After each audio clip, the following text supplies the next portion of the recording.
Hello दोस्तों, welcome back to my channel. मैं थोल्ला भाई पीके में आपका स्वागत है। तो दोस्तों, जैसा कि आप लोग की डिमांड थी कि सर केमिस्ट्री के न्यूमेरिकल बताइए, तो आज का जो आपका वीडियो होगा वो होगा केमिस्ट्री के न्यूमेरिकल।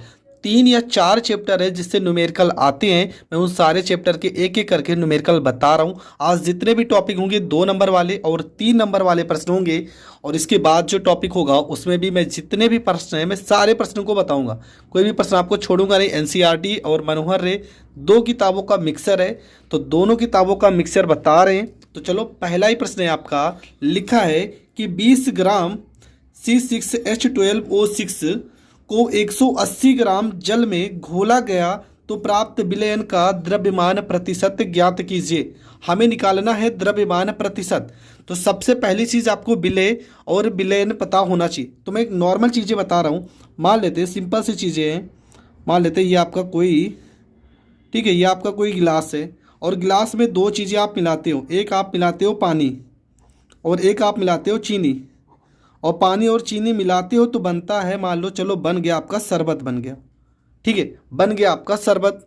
तो ये जो पानी आप मिला रहे हो ना, पानी की मात्रा अधिक होगी, तो जिसकी मात्रा अधिक होती है उसको हम पढ़ते हैं विलायक। ठीक है, उसे हम पढ़ेंगे विलायक। और जिसकी मात्रा कम होती है उसे हम पढ़ेंगे विलय। और जो आपका निकल रहा है ना, वो आपका होता है विलयन। तो विलयन आपका क्या होता है? विलयन बराबर आपका क्या होता है? विलयन जो आपका होता है वो आपका होता है विलय प्लस में विलायक। मतलब विलय और विलायक को अगर हम जोड़ देते हैं तो हमारा जो वैल्यू निकल के आता है वो निकल के आता है विलयन। तो ये चीज़ आप समझ चुके हैं। ठीक है, आपने परिभाषा भी पढ़ी होगी। फिर भी अगर कहीं प्रॉब्लम है तो आप कमेंट कर देना, मैं उसे समझा दूंगा। नॉर्मल चीज़ है, अगर पानी और चीनी को हम घोल बनाते हैं तो हमारा जो शरबत बनता है, जो शरबत बन रहा है उसे हम विलयन कहते हैं। इसमें पानी की मात्रा अधिक है, जिसकी मात्रा अधिक होती है उसे विलायक कहते हैं, या जिसमें घोला जाता है उसे विलायक कहते हैं। और जिसकी मात्रा कम होती है उसे विलय कहेंगे। तो चीनी यहाँ पर विलय है, पानी यहाँ पे विलायक है, और जो शरबत बना है वो आपका विलयन है। तो ये छोटी सी चीज़ है जो आपको पता होनी चाहिए। ठीक है, अब सवाल में लिखा है कि 20 ग्राम। देखो 20 ग्राम की वैल्यू छोटा है ना, 20 ग्राम की जो वैल्यू है वो बहुत कम है, और बहुत कम जो वैल्यू है वो आपका क्या है? वो आपका विलय है। तो लिखेंगे ये आपका विलय का भार दिया है। लिखेंगे विलय का भार। विलय का भार कितना लिखा है? तो ये आपका लिखा है 20 ग्राम। ठीक है, कितना लिखा है? 20 ग्राम लिखा है। उसके बाद क्या लिखा है? 180 ग्राम जल में घोला गया है। किसमें घोला घोला गया है? 180 ग्राम जल में घुला है। सॉरी, यहाँ पे घुला नहीं, घोला गया है। तो प्राप्त विलयन का द्रव्यमान प्रतिशत ज्ञात कीजिए। तो देखो प्रश्न में लिखा है 180 ग्राम जल, जल में घोला गया। तो घोला किस में जा रहा है? जल में। और जिसमें घोला जा रहा है ना वो आपका विलायक है। तो यहाँ पर विलायक आपका क्या हो जाएगा? विलायक का भार। तो विलायक का भार आपका हो जाएगा, लिखा है इसमें 180। ठीक है, यहाँ पर हो जाएगा 180, और ये आपका हो गया ग्राम। ठीक है, 180 और ये आपका हो गया ग्राम। तो आपका विलय हो गया और आपका विलायक हो गया। ठीक है, 2 चीज़ें आपकी मिल चुकी हैं। अब आगे प्रश्न में पढ़ते हैं कि आगे प्रश्न में क्या पूछा गया है। तो प्रश्न में आपका पूछा गया है द्रव्यमान प्रतिशत।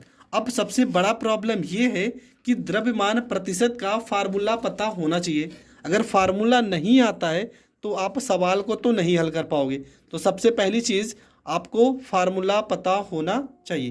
तो फार्मूला क्या होता है मैं वो बता रहा हूँ। पहली बात तो आपका विलय मिल गया, आपका विलायक मिल गया। अगर प्रश्न में विलयन का ज़रूरत होता, विलयन का ज़रूरत होता तो विलयन का भार क्या निकल के आता? विलयन का भार आपका क्या होता? तो विलयन का भार बराबर, हमने पहले ही बताया कि दोनों को जोड़ देंगे। विलय का भार और प्लस में विलायक का भार अगर हम जोड़ देंगे तो हमारा विलयन का भार निकल कर आ जाएगा। तो विलयन का भार हो गया 200 ग्राम। ठीक है, विलयन का भार क्या हो गया? विलयन का भार आपका हो गया 200 ग्राम। अब हम आते हैं पॉइंट, मतलब सवाल पे। तो फार्मूला क्या होता है? द्रव्यमान प्रतिशत का फार्मूला क्या होता है? द्रव्यमान प्रतिशत का फार्मूला होता है आपका विलय का भार, विलय का भार, विलय का भार किस में होना चाहिए? ग्राम में होना चाहिए। और बटे में विलयन का भार, विलयन का भार, विलयन का भार, और ये भी किस में होना चाहिए, तो ये भी आपका होना चाहिए ग्राम में। और सवाल आप कर रहे हो प्रतिशत का, तो गुणनफल में तो 100 आपको लगाना ही पड़ेगा। ठीक है, तो यहाँ पर द्रव्यमान प्रतिशत, विलय का भार कितना है, ये आपका 20, और विलयन का भार कितना आ गया 200, और गुणे में आपका क्या आ जाएगा 100। तो 1 जीरो 2 जीरो, 2 जीरो से 2 जीरो कट जाएगा, और 2 से अगर हम 20 को काटेंगे तो हमारा निकल के आएगा 10%, और ये आपका हो जाएगा करेक्ट आंसर। तो आपका जो उत्तर निकल कर आएगा पहले प्रश्न का, वो आपका हो जाएगा 10%।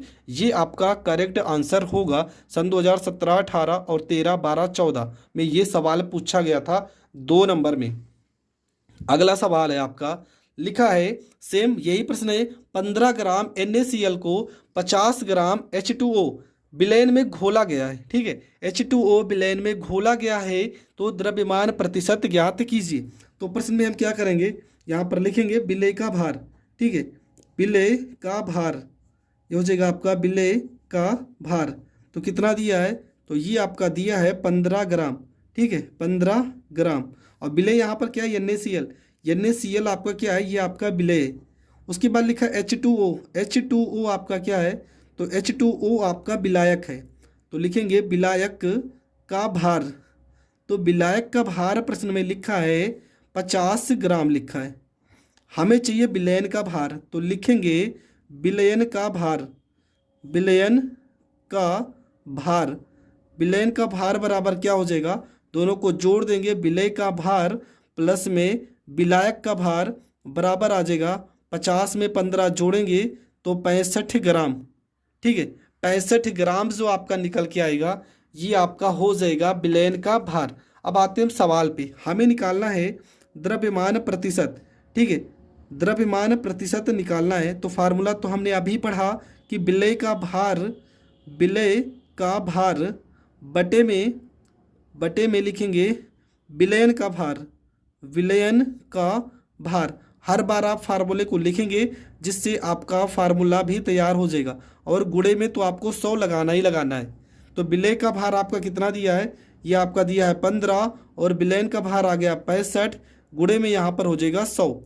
ठीक है, यहाँ 5 से काट देंगे, 5 से काटेंगे तो 13 बार में कटेगा, 13, 5 एकम 5, 5 तिया 15, और 5 इसे काटेंगे 3 बार में कटेगा, मतलब ऊपर आ जाएगा 300 और नीचे आ जाएगा 13। 13 को अगर 300 में भाग करते हैं तो यहाँ पर हम भाग भी कर दे रहे हैं, 13 को भाग करेंगे तो 13 दूना 26, यहाँ पर 4 आ जाएगा 40, 13 तिया 39, यहाँ पर दशमलव लगाएंगे तो यहाँ पर 1 जीरो, फिर यहाँ जीरो लगाएंगे 0, 13 7 91, मतलब आपका जो वैल्यू आ जाएगा 23.07% के आसपास आपकी वैल्यू आ जाएगी। तो द्रव्यमान प्रतिशत के मैंने 2 सवाल बता दिए, हर एक टॉपिक के मैं 2 या 3 सवाल लेके चल रहा हूँ, तो द्रव्यमान प्रतिशत का आपका 2 सवाल हो गया कंप्लीट। अब आते हैं लेवल को चेंज करते हैं, अगला जो आपका टॉपिक है वो है भार आयतन प्रतिशत का सवाल है। लिखा है यदि 20 ग्राम NaCl में 500 मिलीलीटर विलयन में उपस्थित है, तो NaCl का भार आयतन प्रतिशत बताओ। यदि 20 ग्राम NaCl, तो ये आपका क्या है, ये आपका विलय का भार है, तो लिखेंगे विलय का भार, और यहाँ पर विलय आपका क्या है NaCl का भार, ये आपका विलय दिया है, तो इसका भार आपका लिखा है 20, और यहाँ पर लिखा है ग्राम, ये हो जाएगा 20 ग्राम हो जाएगा। फिर लिखेंगे, देखो यहाँ पर लिखा 500 मिलीलीटर विलयन। ठीक है, यहाँ पर प्रश्न में विलयन दिया है, यहाँ पर विलायक नहीं दिया है, प्रश्न में सीधा सीधा विलयन बोला है कि 500 मिलीलीटर विलयन में उपस्थित है, तो विलयन का वैल्यू डायरेक्ट आपको मिल चुका है। तो विलयन आपका दिया है, लिखेंगे विलयन का आयतन। ठीक है, ये मिलीलीटर में है तो आयतन लिखेंगे, विलयन का आयतन, ये ग्राम में था तो भार लिखे हैं, अगर मिलीलीटर में रहेगा तो आयतन लिखेंगे। ये कितना दिया है 500 मिलीलीटर लिखा है। अब सबसे बड़ा कन्फ्यूजन होता है कि हमें फार्मूला पता होना चाहिए, तो फार्मूला क्या होता है, तो सबसे पहले हम फार्मूले को लिख देते हैं। फार्मूला होगा भार आयतन प्रतिशत का फार्मूला। ठीक है, भार आयतन प्रतिशत का जो फार्मूला होता है वो आपका हो जाएगा विलय का भार, विलय का भार किस में होना चाहिए, ये ग्राम में होना चाहिए। पूरे के बटे में बिलियन का आयतन, बिलियन का आयतन, और आयतन किस में होना चाहिए? मिलीलीटर में होना चाहिए। आयतन मिलीलीटर में होना चाहिए, और गुणे में तो 100 आपको लगाना ही पड़ेगा। तो फार्मूला हो जाएगा आपका, विलेय का भार कितना दिया है? तो विलेय का भार आपका दिया 20, ठीक है, 20 ग्राम, और विलयन का आयतन आपका दिया 500, और गुणे में यहाँ पर लिखोगे 100। 500 से 100 को काटोगे तो कटेगा नहीं, 2 जीरो से पहली बात तो 2 जीरो कट जाएगा, 5 चौको 20, तो आपका वैल्यू आ जाएगा 4%। मात्रक लिखना चाहोगे तो भार के लिए आप W लिखोगे, आयतन के लिए आप V लिखोगे। W बटे में V आप लिख सकते हो, और आपका ये हो जाएगा करेक्ट आंसर। तो दोस्तों ये प्रश्न भी आपका हो गया कंप्लीट। बढ़ते हैं प्रश्न नंबर 4 की ओर। तो आपका अगला प्रश्न है, लिखा है कि 250 मिलीलीटर विलयन में, देखो क्या लिखा है, 250 मिलीलीटर विलयन में 50 ग्राम HNO3 घुला है, विलयन का भार आयतन प्रतिशत ज्ञात कीजिए। तो सेम इसके पहले का प्रश्न जैसे मैंने किया था सेम वैसे ही करेंगे। यहाँ पर क्या लिखा है? लिखा है कि 250 मिलीलीटर विलयन में, मतलब विलयन का आयतन दिया प्रश्न में, ठीक है। यहीं पर हम लोग गलती करते हैं कि विलय कहाँ पे है, विलयन कहाँ पे है। तो प्रश्न में सीधा सा लिख दिया गया है कि 250 मिलीलीटर विलयन में 50 ग्राम HNO3 घुला है, मतलब पहले से घोल बन चुका है। अगर बन चुका है तो जो वैल्यू है ये आपकी विलयन ही होगी। तो यहाँ पर लिखेंगे विलयन का आयतन, विलयन का आयतन, ठीक है। तो विलयन का आयतन आपका कितना दिया है? तो विलयन का आयतन आपका दिया है 250 मिलीलीटर दिया है। उसके बाद लिखा है विलय का भार, ठीक है, ये ग्राम में है तो भार लिखेंगे, लिखेंगे विलय का भार। विलय का भार आपका जो लिखा है वो लिखा है 50 ग्राम, ठीक है। HNO3 मतलब नाइट्रिक अम्ल लिखा है, HNO3 लिखा है। अब हमारे पास विलयन का आयतन है और भार है, हमें निकालना है भार आयतन प्रतिशत। तो फार्मूला हमने पढ़ा है, फार्मूला होगा भार आयतन प्रतिशत बराबर, आयतन प्रतिशत बराबर विलय का भार, विलय का भार किसमें होना चाहिए? ग्राम में होना चाहिए, और बटे में विलयन का आयतन, विलयन का आयतन, आयतन किस में होना चाहिए? मिलीलीटर में, और गुणे में यहाँ पर हो जाएगा 100, ठीक है। तो ये होता है फार्मूला, हम यहाँ पे हल कर दे रहे हैं। तो भार के लिए हम W, आयतन के लिए V, परसेंट बराबर विलय का भार कितना लिखा है? 200, ये लिखा है विलय का भार 50, और विलयन का आयतन 250, गुणे में यहाँ पर हो जाएगा 100। एक जीरो से एक जीरो कट जाएगा, 25 दूना 50, आपका वैल्यू आ जाएगा 20, और यहाँ पर आ जाएगा परसेंट। तो आपका जो उत्तर हो जाएगा वो हो जाएगा 20%। ये आपका हो जाएगा करेक्ट आंसर। तो इस प्रश्न का भी उत्तर आपका आ चुका है। अब हमारा जो अगला टॉपिक है वो टॉपिक चेंज हो चुका है। सवाल है आपका 500 मिलीलीटर HCl को 250 मिलीलीटर जल में घोला गया तो प्राप्त विलयन का आयतन प्रतिशत बताओ, ठीक है। तो सवाल में लिखा है 50 मिलीलीटर HCl, मतलब ये आपका क्या है? ये भी मिलीलीटर है तो लीटर में दिया है, और ये भी आपका दोनों आयतन में दिए, और हमें आयतन प्रतिशत निकालना भी है। तो लिखेंगे विलय, विलय का आयतन, विलय का आयतन। तो विलय का आयतन आपका लिखा है 50 मिलीलीटर, ठीक है। लिखेंगे विलयन का आयतन, विलयन का आयतन, ठीक है। तो विलयन का आयतन आपका हो जाएगा 250 मिलीलीटर, ठीक है। विलय का आयतन और विलयन का आयतन दिया है। उसके बाद हम क्या निकालेंगे? हमारे पास दोनों पहलू में दिया है, ठीक है। 250 मिलीलीटर जल में घोला गया तो, देखो यहाँ पे अब थोड़ा से में समझने वाली बात है कि सवाल में आयतन में क्या लिखा है। प्रश्न में लिखा है कि 250 मिलीलीटर जल में घोला गया, मतलब ये जो वैल्यू दिए ना, ये विलय नहीं दिए, ये आपकी विलायक दिए, विलायक, विलायक का आयतन दिया है 250 मिलीलीटर। हमें विलयन तो निकालना पड़ेगा, तो लिखेंगे विलयन का आयतन, विलयन का आयतन। तो विलयन का आयतन बराबर हो जाएगा दोनों को जोड़ना पड़ेगा। 50 प्लस में 250 बराबर हो जाएगा 300 मिलीलीटर। ठीक है, 300 मिलीलीटर आपका आ गया बिलेन। तो बिलेन का आयतन निकल चुका है। अब हम लगाएंगे फार्मूला। तो फार्मूला होगा आयतन प्रतिशत बराबर, फार्मूला सेम जैसे हमने भार प्रतिशत का निकाला था वैसे निकालेंगे। यहाँ पे द्रव्यमान प्रतिशत का फार्मूला जो था लिखेंगे विलेय का आयतन, विलेय आयतन के लिए V बटे में विलयन का आयतन, विलयन का आयतन ये भी आपका मिलीलीटर में रहेगा और ये भी आपका मिलीलीटर में रहना चाहिए और गुणे में यहाँ पे 100। ठीक है, ये होता है फार्मूला। तो यहाँ पे फार्मूला रखेंगे। विलेय का आयतन दिया था 50 और विलयन का आयतन आ गया 300 और गुणे में हो गया यहाँ पर 100। 2 जीरो से 2 जीरो कट जाएगा, आपका आ जाएगा 50 बटे में 3। 50 बटे 3 को भाग करेंगे तो 16 सही 2 बटे में 3% ये आपका वैल्यू निकल के आ जाएगा। तो आपका आयतन प्रतिशत कितना निकल के आ गया? 16 सही 2 बटे 3%। ये आपका करेक्ट आंसर हो जाएगा। बढ़ते हैं अगले प्रश्न की ओर। ठीक है, अगला प्रश्न जो आपका है वो है 80 ग्राम NaOH को जल में घोलकर 500 मिलीलीटर विलयन बनाया गया है, तो विलयन की नार्मलता ज्ञात कीजिए। ठीक है, 80 ग्राम NaOH को जल में घोलकर 500 मिलीलीटर विलयन बनाया गया, तो विलयन की नार्मलता ज्ञात करना है। तो विलयन की नार्मलता कैसे ज्ञात करेंगे? देखो सवाल चेंज हो गया पूरी तरह से, सवाल पूरी तरह से चेंज हो चुका है और यहाँ से सवाल ये 2, 3 या 3 नंबर में भी सवाल आ जाते हैं। तो ये प्रश्न आप कैसे हल करोगे? तो चलो समझते हैं। सबसे पहले हम क्या करेंगे, सबसे पहले यहाँ पर हर एक वैल्यू को लिखते हैं। प्रश्न में क्या लिखा है? प्रश्न में लिखा है कि 80 ग्राम NaOH को जल में घोलकर 500 मिलीलीटर विलयन बनाया गया, मतलब ये विलयन का आयतन दिया है। ठीक है, विलयन का आयतन दिया प्रश्न में। हर एक वैल्यू को पहले लिख लेते हैं।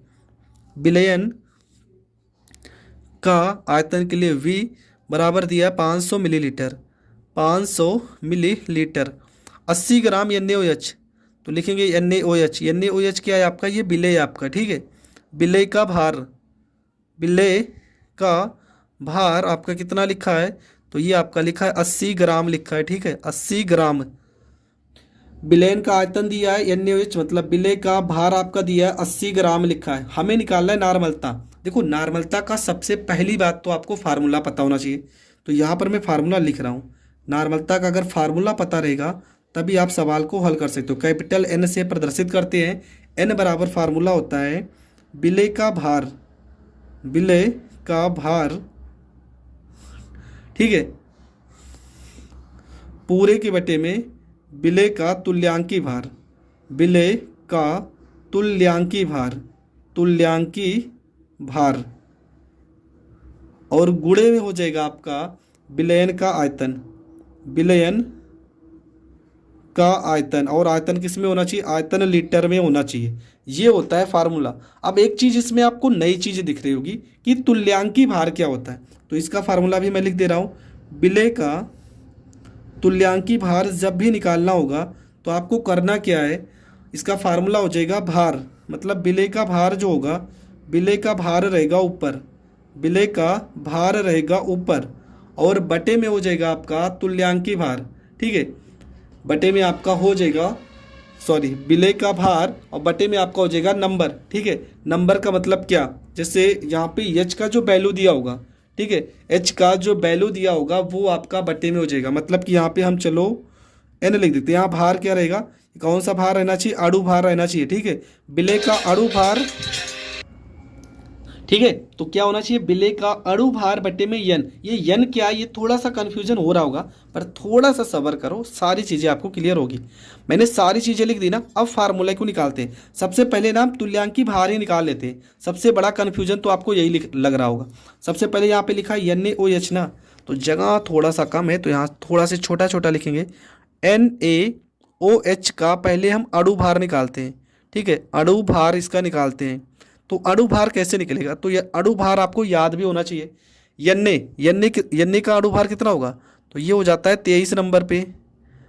ऑक्सीजन O इसका होता है 16 होता है, प्लस में यहाँ पे H का कितना होता है 1।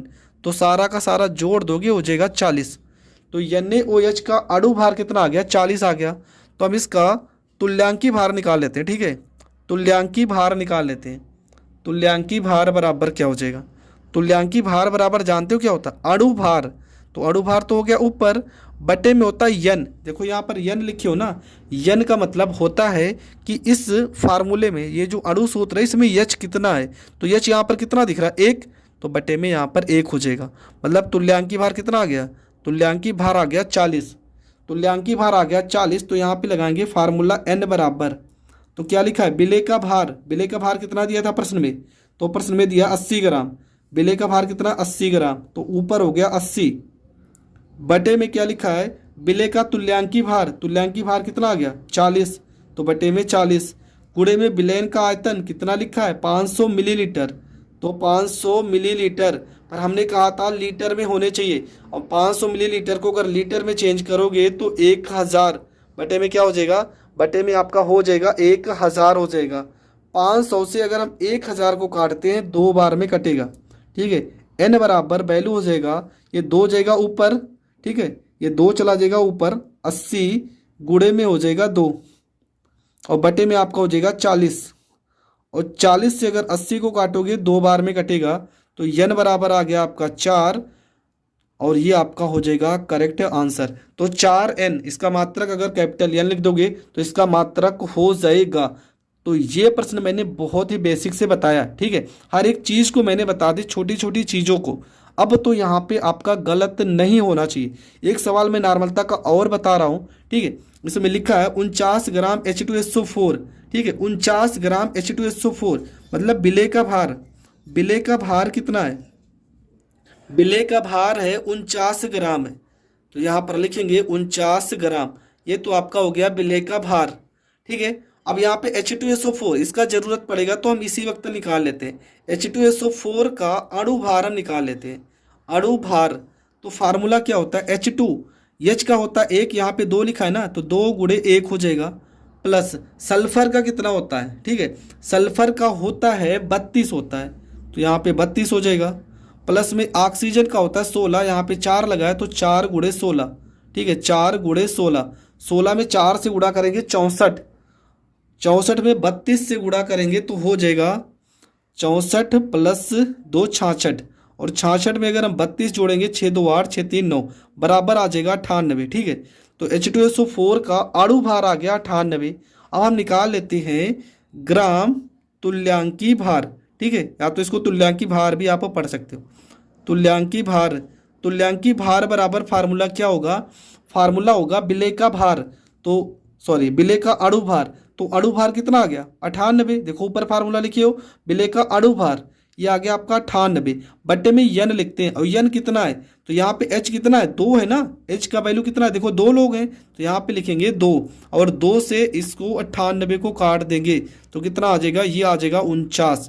तो तुल्यांकी भार कितना आ गया 49 आ गया। अब यहाँ पे हम फार्मूला को लगाते हैं, तो फार्मूला होता है कैपिटल N बराबर बिले का भार, देखो यहाँ फार्मूला लिखा है ना बिले का भार, तो बिले का भार दिया 49, तो 49 को लिखेंगे ऊपर, बटे में आपका बिले का तुल्यांकी भार, तुल्यांकी भार कितना है 49, तो यहाँ पर 49 हो जाएगा, गुणे में विलयन का आयतन, आयतन कितना दिया है, तो आयतन प्रश्न में दिया था 250 मिलीलीटर, तो यहाँ पर लिखेंगे 250 मिलीलीटर को लीटर में चेंज करने के लिए 1000 से करेंगे भाग, 250 को 1000 से काटेंगे तो 4 बार में कटेगा, n बराबर हो जाएगा 49, और ये 4 जाएगा ऊपर और पूरे के बटे में हो जाएगा 49, ठीक है, क्योंकि ये 49 है, ये 4 तो चला गया ऊपर, 49 से 49 को काट देंगे, n बराबर कितना हो जाएगा 4, और यहाँ पर हो जाएगा कैपिटल N, तो ये आपका हो गया 4n, और ये आपका हो जाएगा करेक्ट आंसर। तो ये प्रश्न भी हो गया कंप्लीट। तो मैंने 6 प्रश्न अभी तक बता दिए, ठीक है, 6 नहीं बल्कि 7 प्रश्न, ये तो नंबरिंग गलत हो गया, अभी भी 2-4 प्रश्न और बचे हैं, उन सारे प्रश्नों को भी हम समझ लेते हैं। तो दोस्तों आपका जो अगला प्रश्न है लिखा है चीनी के सिरे के 214, ये 214 लिखा है, ठीक है, 214.2 ग्राम में 34.2 ग्राम चीनी है, और ये चीनी का फार्मूला लिखा है C6H22O11 है। चीनी के सिरे की मोललता, क्या निकालना है, मोललता की गणना करना है। तो देखो प्रश्न में क्या क्या लिखा है, पहले वो सारी चीज़ें लिख लेते हैं। देखो विलयन का भार लिखा है कितना, विलयन का भार, ये पूरा पूरा जो वैल्यू लिखा है ना, ये विलयन का भार है। तो यहाँ पर लिखेंगे विलयन का भार, विलयन का भार ये आपका लिखा है 214.2 ग्राम। ठीक है, ये आपका विलयन का भार है। उसके बाद ये जो 34.2 ग्राम चीनी है ना, ये विलय का भार है। तो यहाँ पर लिखेंगे विलय का भार, विलय का भार बराबर कितना लिखा है, तो ये लिखा है 34.2 यहाँ पे ग्राम। ठीक है, अब देखो आगे क्या निकालना है हमें। सबसे पहली चीज़ हमें निकालना है विलायक, क्योंकि इस फार्मूले में ना विलायक की ज़रूरत पड़ेगी। इस फार्मूले में विलायक की ज़रूरत पड़ेगी, तो हम निकालेंगे विलायक, विलायक का भार निकालते हैं, विलायक का भार। तो विलायक का भार कैसे निकलेगा, विलयन के भार में से, विलयन के भार में से हम विलय का भार घटाएंगे, विलयन का भार माइनस में विलय का भार, विलय का भार को हम घटा देते हैं तो निकल जाएगा विलायक का भार। तो विलयन का भार कितना दिया, तो ये आपका लिखा है 214.2 माइनस 34.2, घटा देंगे, 2 में से 2 गया 0, 4 में से 4 गया 0, और 11 में से 3 गया 8, और यहाँ पर हो जाएगा 2। कुल मिलाकर आ जाएगा आपका 280 ग्राम। ठीक है, कितना आ जाएगा, 280 ग्राम आ जाएगा। तो विलायक का भार आपका कितना आ गया, 280 ग्राम आ गया। अब हम निकालते हैं पूरा का पूरा फार्मूला। ठीक है, फार्मूला क्या निकालेंगे, मतलब मोललता का फार्मूला क्या होता है, मोललता का फार्मूला क्या होता है, तभी समझ में आएगा कि हमें क्या क्या ज़रूरत है। मोललता बराबर फार्मूला होता है विलय का भार, विलय का भार बटे में होता है आपका विलय का अणु भार, विलय का अणु भार, विलय का अणु भार, और गुणे में आपका होता है विलायक, विलायक का भार। और विलायक का जो भार होना चाहिए ना, वो आपका किलोग्राम में होना चाहिए। विलायक का जो भार होना चाहिए वो किलोग्राम में होना चाहिए। अब देखो हमारे पास यहाँ पे विलय का भार तो पता है, विलायक का भार भी पता है, ये विलय का अणु भार नहीं पता है। तो विलय का अणु भार पहले हम निकाल लेते हैं। तो विलय का अणु भार कैसे निकलेगा, तो यहाँ पर लिखा है C6H22O11।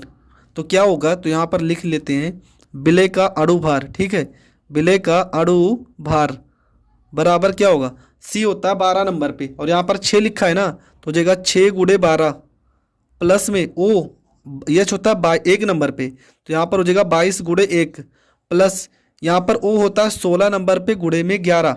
ठीक है, इन सारे लोगों को आप अगर गुणा करके जोड़ोगे ना तो 346 आएंगे, आप 342 आएंगे। आप गुणा कर कर जोड़ सकते हो, 342 ही आएंगे। तो हम यहाँ पर फार्मूला मोलरता के लिए, यहाँ मोललता के लिए छोटा m होता है। ठीक है, छोटा m लिखेंगे। विलय का भार आपका कितना दिया प्रश्न में, तो ये आपका दिया है 34.2, विलय का अणु भार आ गया 342 गुणे में विलायक का भार। तो विलायक का भार कितना आया था, ये आया था आपका विलायक का भार 280 आया है, लेकिन ये ग्राम में आया ना, तो इसको किलोग्राम में चेंज करने के लिए हम क्या करेंगे, 1000 से करेंगे भाग।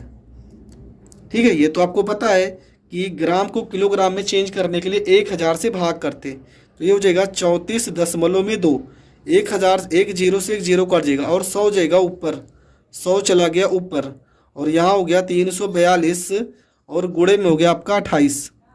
ठीक है, 342 को अगर 100 से गुणा करोगे तो हो जाएगा, ये आपका हो जाएगा। ठीक है, देखो एक दशमलव है तो एक जीरो कट जाएगा, आपका सीधा आ जाएगा 3420, और बटे में हो गया 342, गुणे में हो गया आपका 28।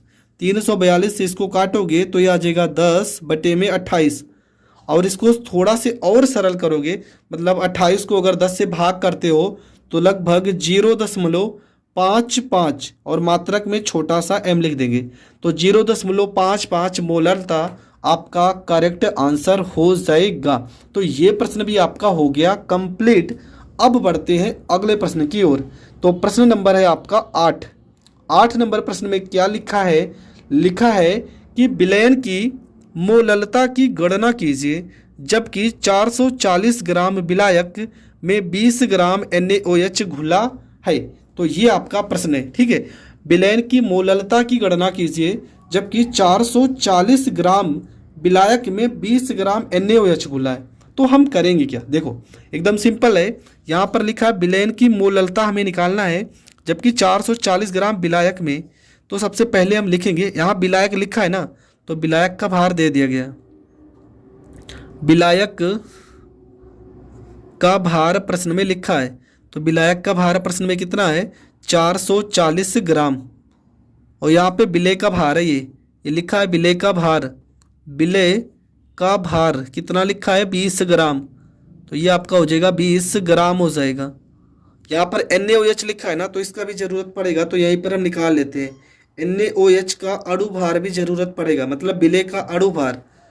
तो NaOH का अणु भार क्या होगा? Na का होगा 23, O का होता है 16, H का होता है 1, बराबर हो जाएगा 40। ठीक है, इससे पहले मैंने निकालना सिखाया था इसको। तो ये आपका हो गया, 3 वैल्यू आपको पता चल गई। हमें जरूरत पड़ेगी विलायक की, तो विलायक भी है, विलेय भी है और विलेय अणु भार भी है। फार्मूला क्या होगा? तो मोललता का फार्मूला छोटा m बराबर विलेय का भार, विलेय का भार पूरे के बटे में विलेय का अणु भार, विलेय का अणु भार, अणु भार गुणे में विलायक का आयतन, विलायक का भार, यहाँ पे सॉरी भार है, किलोग्राम में होना चाहिए। ठीक है, तो ये होता है फार्मूला। फार्मूला अगर आपको याद रहेगा तभी आप सवाल को सॉल्व कर सकते हो, नहीं तो तुरंत आपका सवाल गलत होगा। तो यहाँ छोटा m बराबर विलेय का भार कितना दिया? 20, तो यहाँ पर 20 लिखेंगे। विलेय का अणु भार कितना आ गया? 40, तो यहाँ पर 40 लिखेंगे। विलायक का भार लिखा है 440, लेकिन ग्राम में है तो इसे किलोग्राम में चेंज करने के लिए 1000 से भाग करेंगे। 1 0 से 1 0, 1 0 से 1 0 कट जाएगा, तो ये 10 जाएगा ऊपर, तो हो जाएगा 20, गुणे में हो जाएगा 10 जाएगा ऊपर और नीचे हो जाएगा 4, गुणे में 44 हो जाएगा। 4 से अगर हम 20 को काटते हैं तो 5 बार में कटेगा, तो ऊपर हो गया 5 10 में 50 और नीचे हो गया आपका 44। अगर 44 को 50 में हम भाग करते हैं, ठीक है, 44 को अगर हम 50 में भाग करते हैं तो लगभग 1 दशमलव के समथिंग 1 4, ठीक है, और मात्रक छोटा m लिख देंगे। ये आपका करेक्ट आंसर हो जाएगा। तो ये प्रश्न भी आपका हो गया कंप्लीट। तो ये प्रश्न भी आपको बहुत ही अच्छे से कर लेना है। अगला सवाल आपका है मोलरता का सवाल है। ठीक है, टॉपिक चेंज हो गया और आपका जो टॉपिक आ गया वो आपका आ गया मोलरता। ठीक है, इससे पहले मैंने सारे टॉपिक जो छोटे छोटे हैं वो बता दिए हैं, लेकिन ये सवाल आपका जो अगला आ गया ये आ गया मोलरता। और आपको पता है कि मोलरता के सवाल कितना ज़्यादा पेपर में पूछे जाते हैं। तो मोलरता का सवाल है, लिखा है इसमें कि 20 ग्राम NaOH लेकर 400 मिलीलीटर विलयन बनाया गया है, तो विलयन की मोलरता की गणना कीजिए।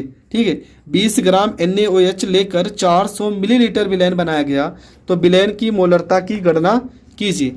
तो क्या क्या लिखा है? NaOH जो लिखा है ना, ये विलेय का भार है, तो यहाँ पर लिखेंगे विलेय का भार, विलेय का भार। ठीक है, तो विलेय का भार कितना लिखा है? तो ये आपका लिखा है 20 ग्राम, तो यहाँ पर लिखेंगे 20 ग्राम लिखेंगे। और 400 मिलीलीटर NaOH लिखा है ना, तो NaOH का अणु भार का जरूरत पड़ेगा, तो निकाल लेते हैं पहले NaOH का अणु भार। तो NaOH का अणु भार कितना निकल कर आएगा? ये आपका निकल के आएगा Na का होता है आपका 23, तो यहाँ पर 23 लिखेंगे। O का होता है 16, H का होता है 1, बराबर हो जाएगा 40 हो जाएगा। ठीक है, अगला आपका 400 मिलीलीटर विलयन बनाया गया। 400 मिलीलीटर जो विलयन आपका दिया है ना, ये आपका क्या दिया है? जो 400 मिलीलीटर आपका विलयन है, तो ये आपका लिखा है हाँ, ये आपका जो है विलयन, ये विलयन का आयतन है। देखो यहाँ पर लिखा है ना 400 मिलीलीटर विलयन बनाया गया, मतलब ये आपका वैल्यू दिया है विलयन का, तो लिखेंगे विलयन का आयतन, विलयन का आयतन बराबर हो जाएगा 400 मिलीलीटर हो जाएगा। 400 मिलीलीटर हो गया। हम लगाते हैं फार्मूला मोलरता, तो मोलरता का फार्मूला क्या होता है? सबसे पहले बात तो आपको मोलरता का फार्मूला पता होना चाहिए। तो फार्मूला होता है मोलरता होता है, ठीक है। मोलरता का फार्मूला होगा विलेय का भार, विलेय का भार बटे में विलेय का अणु भार। सेम मोलरता के तरीके लिखना, बस एक लाइन चेंज होगा, अभी मैं बता रहा हूँ। विलेय का अणु भार गुणे में, वहाँ पर क्या लिखते थे, वहाँ पर लिखते थे विलयन का द्रव्यमान। अब यहाँ पर आपको लिखना है विलयन का आयतन, ठीक है। बस एक यही लाइन चेंज है, और आयतन जो होगा वो आपका लीटर में होगा। वहाँ पर विलायक का भार लिखते थे, ठीक है। मोलरता में आप विलायक का भार लिखते थे, और इसमें मोलरता में आप विलयन का आयतन लिखोगे। तो ये फार्मूला आपको लिख लेना है। फार्मूला आपका गलत नहीं होना चाहिए। फार्मूला अगर गलत होगा तो आंसर भी आपका गलत ही आएगा। तो फार्मूला आपका हो गया, तो यहाँ पर मैं हल कर दे रहा हूँ। मोलरता को कैपिटल एम से दर्शाते हैं। विलेय का भार आपका दिया 20, तो यहाँ पर 20 लिखेंगे। विलेय का अणु भार आपका 40 है, और विलयन का आयतन आपका 400 मिलीलीटर में है, तो बटे में 1000 करेंगे, क्योंकि सवाल हमें लीटर में चेंज करना है। 1 2 3 1 2 3 कट गया, ऊपर आ गया आपका 20, और नीचे हो गया 4 गुणे 4। 4 से हम 20 को काटेंगे तो 5 आ जाएगा, मतलब कि कैपिटल एम बराबर आ जाएगा 5 बटे में 4। और 5 बटे 4 को अगर हम भाग करते हैं तो 4 एकम 4 0.2, मतलब 1.25 कैपिटल एम लिख देंगे। ये इसका हो जाएगा मात्रक। तो ये प्रश्न भी इसका हो गया कंप्लीट। तो दोस्तों हम देखते हैं कि 1-2 प्रश्न शायद और बचे, उनको भी सॉल्व करते हैं।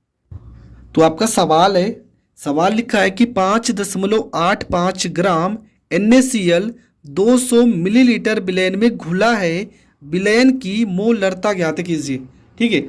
5.85 ग्राम NaCl, मतलब ये आपका क्या ही है, विलय, ठीक है। विलय का भार, अगर ग्राम लिखा होगा तो आप भार लिखोगे। विलय का भार लिखा है 5.85 ग्राम लिखा है, ये विलय का भार हो गया।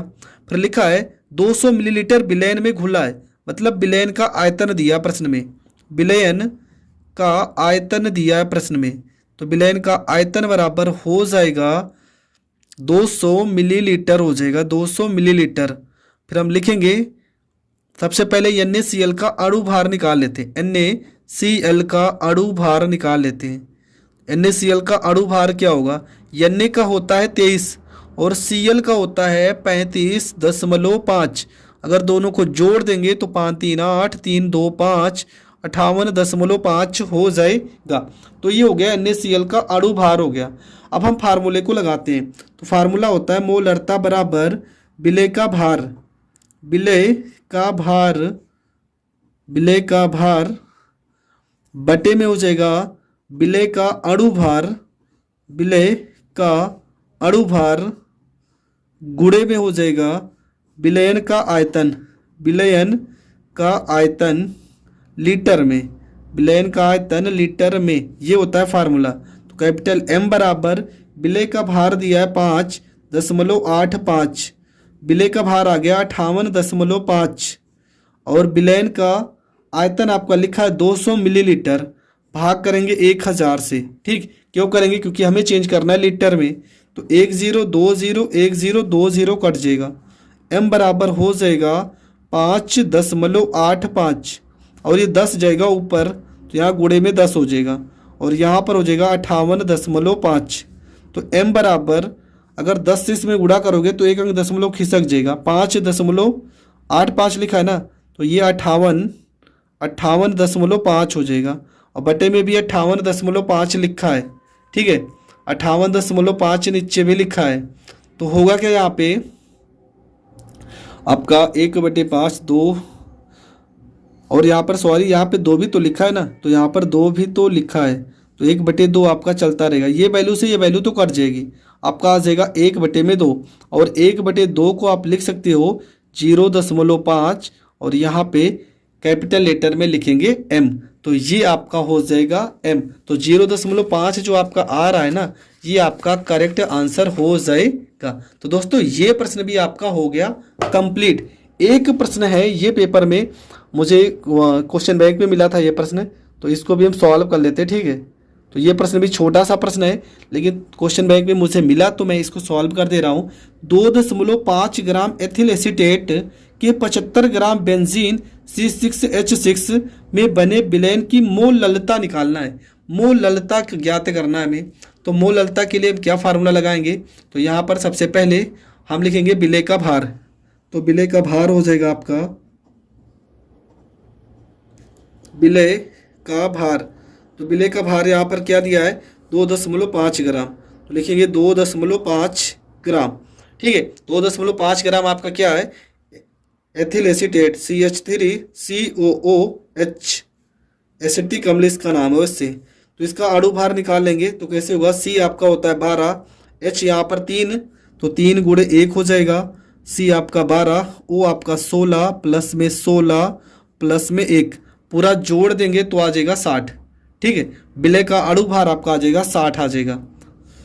16 16 32 और 12 3 15 1 16 जोड़ेंगे 48 12 60 हो जाएगा। ठीक है, विलायक का भार। तो विलायक का भार प्रश्न में क्या लिखा है, विलायक का भार तो कितना है, 75 ग्राम बेंजीन। देखो लिखा ना 75 ग्राम बेंजीन में बने विलयन, तो ये आपका विलायक विलायक का भार है। हमें निकालना है मोललता, स्मॉल m। फार्मूला होगा विलय का भार, विलय का भार बटे में विलय का अणु भार, विलय का अणु भार और गुणे में आपका हो जाएगा विलायक का आयतन, सॉरी विलायक का भार पर किसमें, किलोग्राम में। ठीक है, विलायक का भार किलोग्राम में। तो यहाँ पे स्मॉल m बराबर हो जाएगा, विलय का भार कितना दिया है, तो विलय का भार दिया 2.5 और विलय का भार कितना दिया है, तो ये आपका अणु भार कितना दिया था 60। विलायक का भार दिया 75, किलोग्राम में चेंज करने के लिए 1000 से करेंगे भाग। तो m बराबर हो जाएगा 2.5 गुणे 1000 जाएगा ऊपर 60 गुणे 75, काट देंगे इसे। देखो यहाँ दशमलव अगर हटाते हैं तो यहाँ पर एक जीरो बढ़ जाएगा, ये तो आपको पता ही है। ठीक है, दशमलव हटाएंगे तो नीचे जीरो बढ़ेगा, 2 जीरो से 2 जीरो कट जाएगा, 25 से 75 कट जाएगा। ऊपर आपका क्या बचेगा, ऊपर आपका बचेगा 10 और नीचे 36 का 18, और 10 को अगर 18 से भाग करोगे तो 0.55 और यहाँ पर आंसर अगर लिखना चाहो तो मोल प्रति किलोग्राम भी मात्रक इसका लिख सकते हो, नहीं तो आप छोटा वाला m लिख सकते हो। तो दोस्तों मैंने लगभग 10-12 प्रश्न बताए हैं और लगभग 6 टॉपिक आपकी क्लियर हुई है। आई होप जो छोटे प्रश्न है वो यहाँ से तो ज़रूर फंस जाएंगे, और जो बड़े प्रश्न है मोल प्रभाज की सवाल देख रहे हो, मोल प्रभाज के लगभग 6 प्रश्न है जो बहुत ही ज़्यादा इंपॉर्टेंट है। मैंने ये प्रश्न कंप्लीट कर लिया है। ये वीडियो अगर आप आज देख रहे हैं तो एक दिन बाद कल ये वीडियो अपलोड हो जाएगी। मोल प्रभाज के सवाल 5 नंबर में आते हैं, तो उन सवालों को देखना ना भूलें। तो मिलेंगे नेक्स्ट वीडियो में, तब तक के लिए जय हिंद जय भारत।